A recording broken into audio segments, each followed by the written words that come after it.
My father body shamed me and made me cry in front of our entire family, so I gave him a brutal reality check and told him I never wanted to see him again, plus all 3 updates. My father has always joked about my body. Despite the fact I am 110 pounds at 5'3" and he is 240 pounds at 5'5", he thinks it's funny to put me down about my weight. When I first introduced my boyfriend to him, he said aloud he's surprised anyone would date me. The worst part is he knows how much it has affected me in the past. When I was a senior in high school, I confided in my school's counselor about it, but she laughed in my face. She said I was delusional, and if I have self-image issues, I need to be put in a ward. This brings us to yesterday. I visited my parents' house for an extended family gathering, and very quickly my father began making fun of me. Look at how her thighs jiggle. Look at her stomach folds when she's sitting. I was on the verge of tears already, but he made one more remark that completely sent me over. How do you even have a boyfriend? Is he into whales or something? I mean, can he even find the hole? At that moment, I lost it. I stood up and through tears started screaming. Fuck you. You weigh more than twice what I do. Your gut rests on your thighs and you're insulting me? What kind of a dad are you? I hate you. He looked around stunned with his mouth agape, then finally responded with, excuse me, I am your father. You will respect me. If not for me, you wouldn't be alive right now. I was crying by this point and asked him what he gets out of humiliating his own daughter in front of people. Instead of taking any form of accountability, he just brushed me off. He told me he was only joking and I need to stop being so serious, that I can't help my body turned out the way it did. He then once again told me to stop being dramatic and accept that it's a joke. I ended up leaving the house right away. I drove home with tears streaming down my face. By the time I got back to the apartment, my boyfriend could tell right away that something was wrong. He asked me what happened, and I just broke down. I told him everything. How my father had humiliated me in front of the whole family, how he kept making fun of my weight, and how he said that disgusting thing about him being into whales. My boyfriend's face turned red with anger as I kept talking, and I could see his fists clenching. I've never seen him so furious. He hugged me tightly and told me over and over again that I didn't deserve any of that my dad was completely out of line, and that I was perfect just the way I was. It felt good to be held, but the pain of what happened still stung. He pulled back and looked me in the eyes. I can't believe he'd say that to you. How could he be so cruel? You're beautiful, and you deserve so much better than this. I could tell he was barely keeping it together. I want to talk to him. He can't keep treating you like this. I shook my head, wiping away my tears. No, please don't. It'll only make things worse. He won't listen to you, and I don't want to create more drama. I just want to forget about it for a while. Please. He sighed, but he nodded. All right, if that's what you want. But promise me, if he ever says anything like that again, you'll tell me right away. I can't stand the thought of him hurting you like this. I nodded and hugged him again. I'm just so lost right now. I don't know what to do. Update 1. I sat my father down as per my boyfriend's request and tried to speak to him again. It ended up being the same as the previous times. My partner's father has heard of what's been happening but never witnessed it until yesterday. My parents came over to visit again with no knowledge that my partner's parents were there. It was only a visit for planning my 21st birthday. My dad didn't seem to care that there was a new member to the audience and started his joking around. I was wearing a pair of tights, which some of you know as leggings, as my sweats were dirty. I rarely wear tight clothes as it gives my father more fuel to his insults. I was making coffee and he shouted, "Why are your thighs jiggling like that? Do you actually train?" My mother laughed like it was the funniest thing ever, and I heard a smack and my dad yelping straight after. That's a common thing between my parents, but it usually only happens in front of others. My future in-laws didn't say anything, but I could see they were confused and annoyed. After the next couple of pinches and comments, my partner's dad lost it. He started berating my dad and told him that he's a pathetic excuse for a father. Told him that for all these years he had to ensure I was okay because he didn't have a clue to raising a child. How sick he was for even thinking it's okay to treat a daughter like that. He made sure to tell him how he has damaged me mentally to the point of just accepting it. How many times his son had to hold me until I cried myself to sleep over one of his jokes. That went on for what seemed like forever, and my partner soon joined in. It ended up being turned to my mother, who tried to switch sides again. My partner's mother is a good woman, but she has a nasty side and she wasn't afraid to show it. She is one woman you don't want to upset. She ended up saying that they either apologize and get the F out or they no longer have a daughter. They apologized, but my dad still couldn't see why it's so wrong to joke. It's what fathers do, apparently. I was crying during the extent of it and still am. Not about the fight, but the fact that I know just how pointless it was. I was right as he came back today and gave me a bag with holes cut into it. I got your birthday outfit. You won't actually fit into a dress. So I got this bin bag for you. I even made the holes bigger for your arms and thighs too. Make sure to wear a belt. I just froze in place and could only focus on his smirk. I was still standing there, bag in hand, as he drove away. Later on today, I got a message from him related to my writing and art that he found. He started mocking that too. you. He commented on how I wish I could be as perfect as the characters I come up with. I use writing drawing as a way to cope, and he is right. I do wish I could be that perfect, that confident. Normal, but I'm not. I'm a screw-up. He made that clear. He made sure to let me know that I will never be as good, that I don't have the gene that's been passed down through generations. Update 2. I made my dad a gift basket with a note since he loves to read what I write so much and won't bother listening in person. This is what I wrote to him. Dear Dad, since you like my writing so much, I decided to take the time and spell this out for you. This basket contains many options to help you. I've noticed your body has lost its good shape and is honestly just not pleasing to look at. So I have included many workout pamphlets and personal trainer contacts to help you with that. One in particular will surely help you with that stomach of yours. I can only imagine your frustration having a daughter that is fitter than her father. Since you clearly love taking your frustrations out on me, I highly recommend reading through the therapist contacts I have included in this basket. I will advise you to let mom seek out these therapists too, as her backbone is non-existent and she lets awful men walk all over her. Fun fact, 110 pounds for a woman that is 5'3" is healthy, if not bordering on being underweight. However, 240 pounds for a man in his 50s and is just scraping 5'5" is concerningly overweight. I would suggest taking care of that. I would hate for someone to start mocking you about it. It is very unpleasant. Now, all pleasantries aside, this will be the last time you hear from me. This will be the last time I call you mom and dad. Since I have all of my documents,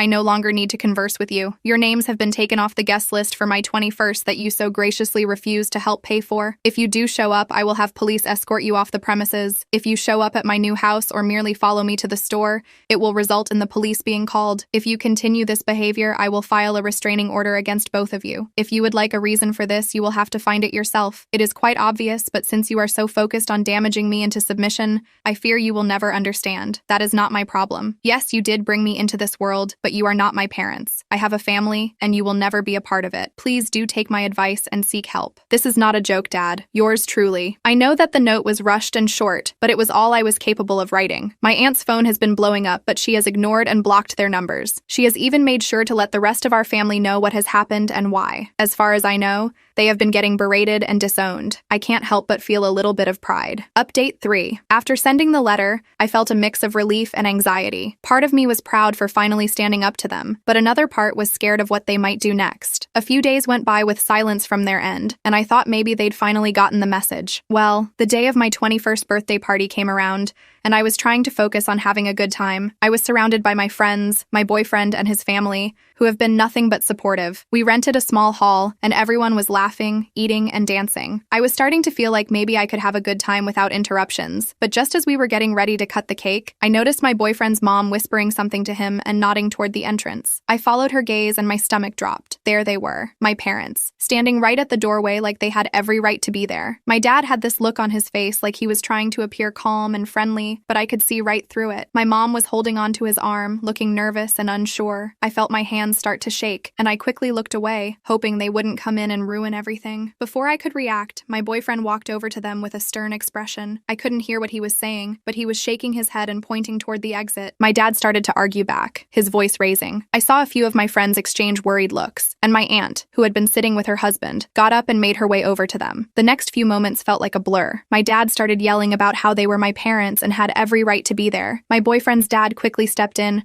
trying to defuse the situation, but my dad just kept getting louder, insisting that they had come to apologize and that I was being ungrateful. By this point, everyone at the party was watching, and I felt like I was going to be sick. I saw my boyfriend's mom pull out her phone, and within minutes, 2 security guards walked into the hall. They must have been nearby because they arrived so fast. One of them approached my dad, trying to calm him down and explain that he was causing a disturbance and had to leave. My dad, of course, wouldn't have any of it and started ranting about how they had no right to remove him from his own daughter's birthday party. The security remained calm and repeated that if he didn't leave voluntarily, they would have to escort him out. My mom, who had been quiet the whole time, suddenly started crying, begging them to let them stay, saying they just wanted to talk to me and make things right, but it was too late for that. The damage had been done. The security gave them one last warning, and when my dad still refused to leave, they took him by the arm and led him out of the hall. I could feel everyone's eyes on me, and I just wanted to disappear. I could see the pity in some of their faces, and that made it even worse. My boyfriend came back over to me, wrapping his arms around on me and whispering that it was going to be okay, that I didn't have to worry about them anymore. But the night was already ruined. I tried to smile and enjoy the rest of the party,